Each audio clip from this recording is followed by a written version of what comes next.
بسم اللہ الرحمن الرحیم۔ السلام علیکم ناظرین۔ بلاول بھٹو زرداری کی جنرل باجوہ کو وارننگ، ایک تو یہ ایشو ہے جو میں آپ کے ساتھ ڈسکس کروں گا، لیکن اس سے پہلے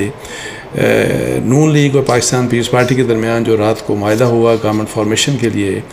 اس کے کنسیکوینس میں جس طرح کے جو نون لیگ چونکہ وزیر اعظم اب شہباز شریف ہوں گے، پنجاب میں جو چیف منسٹر بننے جا رہی ہیں وہ مریم نواز صاحبہ بننے جا رہی ہیں، تو کیا یہ جو بات کہی جاتی ہے اور خاص طور کے اوپر فیصل واڈا بار بار جو کہتے ہیں کہ جی یہ آخری چانس ہے نون لیگ کا، تو کیا واقعی ایسی ہی بات ہے؟ یہ اس مسئلے کے اوپر میں پہلے بات کرنا چاہوں گا۔ رات کو خیر آپ نے بھی پریس کانفرنس سنی ہوگی، میں نے بھی سنی، سب نے سنی۔ تو پہلی بات تو یہ ہے کہ 5-6 سیشنز ہوئے، اس کے بعد جو بھی ایگریمنٹ ہوا، آلدو ایگریمنٹ کی ڈیٹیلز تو انہوں نے نہیں پڑھ کے سنائی کہ کس قسم کا ایگریمنٹ ہے، لیکن جو تاثر اس پریس کانفرنس نے دیا تو مجھے اس کو سن کے اس لیے افسوس ہوا کہ لگا ایسے کہ وہ بندر بانٹ کا ہی سارا مسئلہ تھا، اور جو یہ 5-6-7 دن جو ڈسکس کرتے رہے وہ یہی کہ جی آپ کو کیا ملے گا، ہمیں کیا ملے گا، پیپلز پارٹی کو کیا ملے گا، نون لیگ کو کیا ملے گا، کس کا صدر ہوگا، کس کا وزیر اعظم ہوگا، گورنر صوبوں میں کس کس کے ہوں گے، اور وزارتیں کہاں پہ کس کی ہوں گی۔ تو یہ سارا کچھ تو جس قسم کے ملک کے حالات ہیں، جس قسم کی مشکلات ملک فیس کر رہا ہے، معاشی لحاظ سے پاکستان کے جو چیلنجز ہیں، مہنگائی، عوام کا جو حال ہے، اس لحاظ سے بہتر یہ ہوتا ہے کہ بجائے اس کے کہ یہ بات کرتے کہ جی گورنمنٹ فارمیشن کے لیے ہم نے ایگری کیا ہے اور زرداری صاحب صدر ہوں گے اور شہباز شریف صاحب وزیر اعظم ہوں گے اور باقی عہدے جو بانٹے گئے ہیں وہ آپ کو ڈیٹیل بعد میں ہم فراہم کر دیں گے،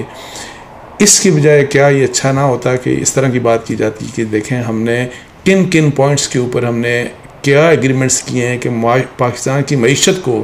ہم کس طرح سے ٹھیک کریں گے، پاکستان کو جو معاشی چیلنجز ہیں، ان چیلنجز سے، ان مشکلات سے پاکستان کو کیسے نکالا جائے گا۔ کتنا اچھا ہوتا ہے اگر یہ بات کی جاتی کہ ہم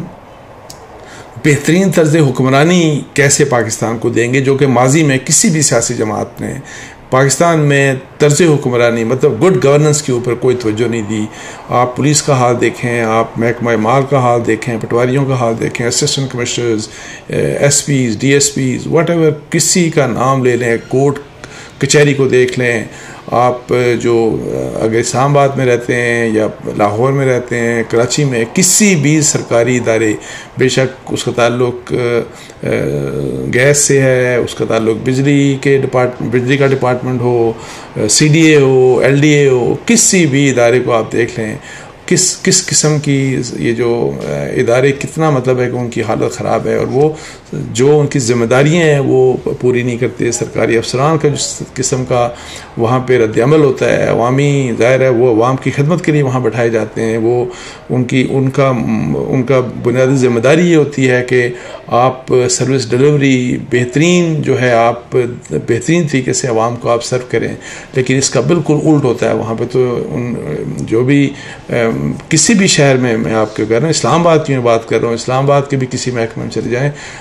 جو اگر آپ کے کچھ اپنا جائز کام لے کے جاتے ہیں تو آپ کو انسانوں کی طرح ڈیل نہیں کیا جاتا، اور آپ رشوت اور سفارش کی بنیاد کے اوپر تمام کے تمام کام ہوتے ہیں۔ اور پھر یہ جو گورننس کا جو ایسپیکٹ ہے، اور اس کی وجہ سے کہ پاکستان کا کوئی بھی سول ادارہ کوئی بھی صحیح کام نہیں کر رہا اور تباہ ہو چکے ہیں تمام کے تمام ادارے، اس طرف کیا توجہ ہے، اس کو کس طریقے سے ٹھیک کیا جائے گا؟ کیا یہ جو سیاسی جماعتیں سفارش کے بنیاد کے اوپر تعیناتی کرتے ہیں، کیا وہی سلسلہ جاری رہے گا کہ نہیں ہوگا؟ پرائیویٹائزیشن کے اوپر کیا فیصلہ ہوا؟ کاش یہ بات کرتے کہ ہم جو ہمارے سرکاری ادارے جو اربوں کھربوں روپے جو پاکستان کا نقصان ہر سال میں جو نقصان کرواتے ہیں، ان کو ٹھیک کرنے کے لیے یا ان کو پرائیویٹ کرنے کے لیے کیا ہمارے درمیان ایگریمنٹس ہوئے ہیں، اس قسم کی کوئی بھی بات آپ دیکھ لیں کہ نہیں کی گئی، کوئی اس کی ڈیٹیلز نہیں سامنے آئی۔ تو سارے کا سارا بس یہ تھا کہ جی ہم مل کے حکومت بنائیں گے اور یہ وزیر اعظم ہوں گے اور یہ صدر ہوں گے، اور جب یہ سوال بھی کیا گیا کہ کیا کیبنٹ میں شمولیت ہوگی پیپلز پارٹی کی کہ نہیں، اور دوسرے اس طرح کے گورنرز کس کے ہوں گے، تو اس میں یہ کہا گیا، بلاول نہیں بلکہ یہ کہا کہ جی یہ جو اپنی اپنی پولیٹیکل پارٹیز ہیں یہ بعد میں مطلب ہے کہ پریس کانفرنسز یا اس کی ڈیٹیل جو ہیں وہ بعد میں آپ کو بتا دی جائیں گی، اور وہ اس طرح کی چیزیں بھی سامنے آ رہی ہیں جی کہ 2 گورنر پیپلز پارٹی کے ہوں گے، 2 گورنر جو ہیں وہ پاکستان مسلم لیگ کے ہوں گے، 2 وزیر اعلیٰ، 1 وزیر اعلیٰ پنجاب کے جو ہیں وہ ظاہر نون لیگ کی ہوں گی، اور پھر جو وہاں پہ بلوچستان اور سندھ میں جو وزیر اعلیٰ ہوں گے وہ پاکستان پیپلز پارٹی کے ہوں گے، اور اسی لحاظ سے یہ سب کچھ جس قسم کے حالات ہیں پاکستان کے، ان کو دیکھ کے اگر آپ کی یہ پرائیورٹیز ہیں اور سارے آپ نے سر جو کھپایا ان چیزوں کے اوپر کھپایا، تو پھر پاکستان کا کیا فیوچر ہوگا پاکستان کا. اور اسی لحاظ سے جو ایک پاکستان پیپلز پارٹی کا جو فیصلہ جو سامنے آیا بعد میں کہ جی وہ انہوں نے وزارتوں میں نہیں بیٹھنا، انہوں نے یہ فیصلہ کیا کہ ہم کوئی وزارت نہیں لیں گے، باقی سب کچھ لے لیا، مطلب اسپیکر اگر نون لیگ کا ہوگا تو chairman senate Pakistan peoples party کا ہوگا، سو اعلیٰ عہدے بڑے بڑے عہدے سب لے لیے، لیکن وزارتوں میں نہیں بیٹھنا. اور وہ یہ ہے کہ جی وزارتوں میں چونکہ بہت مشکل حالات ہیں اور بہترین گورننس سے ہی بولڈ ڈیسیژنز معیشت کے بارے میں بہت بڑے بڑے فیصلے کرنے سے ہی ملک کی بچت ہو سکتی ہے، عوام کے اوپر جو برڈن ہے مہنگائی کا وہ کم ہو سکتا ہے. یہ سب کچھ کرنے کے لیے اور جو کہ بہت مشکل ہوگا سب کچھ ظاہر ہے، سو یہ کریں پھر شہباز شریف اور نون لیگ، اور ہم اس کا ملبہ کیوں لیں پاکستان پیپلز پارٹی کا؟ بیسیکلی مقصد یہ ہے کہ یہ ملبہ ہم کیوں لیں. تو ہونا یہ چاہیے تھا کہ ان دونوں جماعتوں کو بلکہ باقی تمام پولیٹیکل پارٹیز کو بھی اپروچ کرنا چاہیے تھا کہ پاکستان کی جو مشکلات ہیں ان کو نکالنے کے لیے ہم ایک یونیفائڈ اسٹریٹجی بناتے ہیں، لیکن انفارچونیٹلی وہ کچھ بھی نہیں ہوا. تو اس لحاظ سے یہ ہے کہ جی جس قسم کے حالات اب نون لیگ کے لیے ہیں، پہلی بات تو یہ کہ جیسے نون لیگ کے بارے میں ایک تاثر ہے کہ جی شریف فیملی کے باہر کوئی بھی شخص ان کو نہ وزیر اعظم نظر آتا ہے نہ وزیر اعلیٰ نظر آتا ہے. پہلے بھائی دونوں، ایک وزیر اعظم ایک وزیر اعلیٰ، وہ ریپیٹڈلی بنتے رہے. اس کے بعد جب نااہل ہو گئے میاں نواز شریف صاحب تو تھوڑے سے لیے شاید خاقان عباسی کو وزیر اعظم اس لیے بنایا گیا کہ اس وقت ایم این ایز میں کوئی بھی مطلب ہے کہ شریف فیملی کا ممبر نہیں تھا، وزیر اعلیٰ شہباز شریف صاحب ہی تھے. پھر جب یہ پی ڈی ایم کی گورنمنٹ آئی تو پھر اگین آپ دیکھ لیں کہ شہباز شریف صاحب وزیر اعظم بن گئے، اپنے بیٹے کو جو ہے حمزہ شہباز کو انہوں نے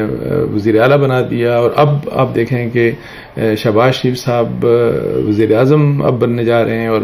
مریم نواز صاحبہ کو وزیر اعلیٰ بنایا جا رہا ہے. اور یہ وہ چیز ہے جو کہ ریئلائز کرنی چاہیے نون لیگ کو کہ یہ چیز بڑی ناپسندیدگی سے دیکھی جاتی ہے کہ یہ کیا ہے کہ جی ایک فیملی اپنے سے باہر ہی نہیں نکلتے یہ لوگ جب ٹاپ موسٹ پوزیشن کی بات آتی ہے، لیکن انفارچونیٹلی وہ پھر دوبارہ سے وہی چیز کرنے جا رہے ہیں وہی کچھ. لیکن اینی ہاؤ یہ اب جو جس قسم کی سچویشن ہے، جس قسم کے حالات ہیں، یہ بہت ہی مشکل حالات ہیں. اور اگر شہباز شریف صاحب کی حکومت نے وہی جس میں آپ کو کہہ رہا ہوں کہ بیسٹ پرفارمنس نہ دی، اور بیسٹ پرفارمنس سے ہی ہمارے مسائل حل ہو سکتے ہیں. میں معیشت کی بھی بات کر رہا ہوں اور گورننس کی بھی بات کر رہا ہوں. اور اسی طریقے سے اگر پنجاب میں مریم نواز صاحبہ نے بہترین پرفارمنس نہ دی، اور پرفارمنس صرف یہ نہیں ہے کہ آپ نے میٹرو بنا دی، سڑکیں بنا دی، آپ نے یہ جو موٹر ویز بنا دیے، اصل بات یہ ہے کہ گورننس آپ نے کتنی بہترین کی تاکہ دور دراز پنجاب کے کسی بھی حصے میں وہاں پولیس کا کیسا کردار ہے، پولیس کتنا بہترین پرفارم کر رہی ہے، ریونیو کا ادارہ کتنا بہترین پرفارم کر رہا ہے، یہ میونسپل کے جو ادارے ہوتے ہیں اور ڈفرینٹ جو ہیلتھ کا ڈپارٹمنٹ ہے، یہ جو ایجوکیشن ڈپارٹمنٹ ہے، سو بیسٹ پرفارمنس اگر ہوگی تو اس کے لحاظ سے ہی ان کی بچت ہوگی. ورنہ میں یہ سمجھتا ہوں کہ واقعتاً یہ جو ہے نون لیگ یہ جس قسم کے حالات میں وہ آئے ہیں، اگر ان حالات سے وہ مشکلات سے پاکستان کو نہیں نکال پاتے تو ان کا یہ آخری چانس ہی ہوگا. اور پھر نون لیگ کا ویسے بھی آپ کو پتا ہے جس قسم کے الیکشنز ہوئے، جس دھکے کے ساتھ مبینہ طور کے اوپر جس دھکے کے ساتھ پی ایم ایل این کو جتایا گیا، پیپلز پارٹی کو بھی دھکا ملا، ایم کیو ایم کے بارے کو بھی ان کو بھی مبینہ طور کے اوپر دھکا ملا. سو یہ جو ہے جن حالات میں یہ حکومت ملی اور پھر جس قسم کے چیلنجز سامنے ہیں، تو اگر ان کو صحیح طریقے سے ان کو سمجھا نہ گیا اور ان کو اسی کے مطابق حل نہ کیا گیا تو بہت ہی مشکل حالات ہو جائیں گے نون لیگ کے فیوچر کے لیے. اچھا دوسرا جو ایشو جو تھا پہلے جو میں بات کر رہا تھا بلاول بھٹو کے حوالے سے, اس میں صرف اتنی بات کہ دیکھیں ایک بات جو یہ کہ جی جس وقت 26 مارچ 2022 کی بات ہے کہ جس وقت نو کانفیڈنس کے موشن ظاہر موو ہو چکی تھی عمران خان صاحب کی حکومت کے اگینسٹ, اور اس وقت ابھی ریسنٹلی مولانا فضل الرحمان صاحب نے جو بیان دیا تھا کہ جنرل باجوہ نے کے کہنے کے اوپر اپوزیشن کے جو لوگ ہیں انہوں نے وہ سارا کچھ وہ نو کانفیڈنس موو کی تھی عمران خان صاحب کی حکومت کے اگینسٹ, اور وہ سب خود مینج کرتے رہے. اور پھر انہوں نے اس میٹنگ کا بھی حوالہ دیا جو 26 جولائی 2022 کی میٹنگ کا کہ وہاں پہ آرمی چیف اور D G I S I بھی آئے تھے. اچھا اب میں آپ کو بتاؤں کہ وہاں پہ ایک یہ تھا کہ جس وقت یہ جو جنرل باجوہ اور ڈی جی آئی ایس آئی جب آئے تھے تو میں نے یہ پچھلے بھی ایک ویلاگ میں آپ کو بتایا تھا کہ وہ عمران خان صاحب کی ہدایت کے اوپر آئے تھے. پہلے عمران خان صاحب نے ان کو اپنے ساتھ میٹنگ بلائی, جس وقت وزیر اعظم تھے, آپشن ڈسکس کیے گئے کہ کس طریقے سے اوائڈ کیا جائے کہ نو کانفیڈنس موشن موو نہ ہو. اور وہ جو کچھ آپشن جو ڈسکس کر کے پھر اس وقت کے وزیر اعظم عمران خان صاحب نے انہی دونوں کو جنرل باجوہ اور ڈی جی آئی ایس آئی جو ابھی موجودہ ڈی جی آئی ایس آئی ان دونوں کو کہا کہ آپ جا کے اپوزیشن سے ملیں. اور اپوزیشن سے جب وہ ملنے گئے تو وہاں پہ جب انہوں نے یہی آپشن ڈسکس کیا اور انہوں نے یہ کہا کہ جی آپ نو کانفیڈنس واپس لیں عمران خان صاحب کے اگینسٹ, تو اس کی ظاہر مخالفت انہوں نے بھی کی تھی. مولانا فضل الرحمان صاحب بھی مخالفت کرنے والوں میں شامل تھے. لیکن بلاول بھٹو نے ایک بات بڑی اہم کی تھی, وہاں پہ انہوں نے جنرل باجوہ کو کہا کہ اگر آپ نے کہ جی یہ جو ہم نو کانفیڈنس کرنے جا رہے ہیں یہ ہمارا ڈیموکریٹک رائٹ ہے, یہ کانسٹیٹیوشنل آئینی طریقہ ہے حکومت کو ختم کرنے کا, اور اگر آپ نے ہمیں مجبور کیا, اگر اسٹیبلشمنٹ نے ہم پر دباؤ ڈالا کہ ہم یہ نو کانفیڈنس کی جو موشن ہے یہ واپس لیں, تو میں پھر عوام میں چلا جاؤں گا. مطلب ہے کہ عوامی سطح کے اوپر میں یہ بات جا کے کر دوں گا کہ اسٹیبلشمنٹ نے ہمارے پہ دباؤ ڈال رہی ہے کہ ہم عمران خان صاحب کی حکومت کے اگینسٹ جو نو کانفیڈنس موشن کرنے جا رہے ہیں جو کہ ایک آئینی طریقہ ہے تو اس کو ہم وڈرا کر لیں. سو یہ ایک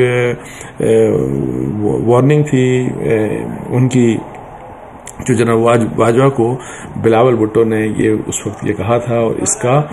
ظاہر ہے وہاں پہ کئی گواہ تھے اور اس میں میرا خیال ہے کوئی 10-15 پولیٹیشین اس وقت کی اپوزیشن کے جتنے بھی کی جو پارٹنرز تھے وہ تقریباً سب وہاں پہ بیٹھے تھے. تو اس کے ساتھ ہی مجھے اجازت دیجیے. جزاک اللہ. السلام علیکم ورحمۃ اللہ.